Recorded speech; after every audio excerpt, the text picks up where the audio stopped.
Hello viewers, অনেকেই প্রশ্ন করেন পিস্টন কি। এর নাম হয়েছে পিস্টন।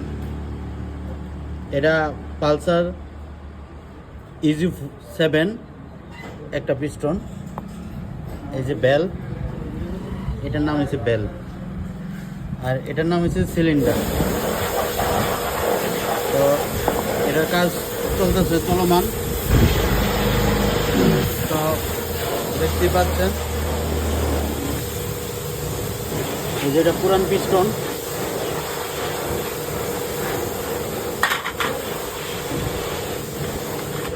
এটা ক্যাম, আর এটা হচ্ছে লুকার।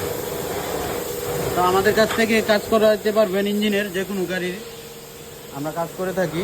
ইনশাল্লাহ আসবেন আমাদের মা মোটরসে। এই যে পালসার গাড়ি ইজি 7।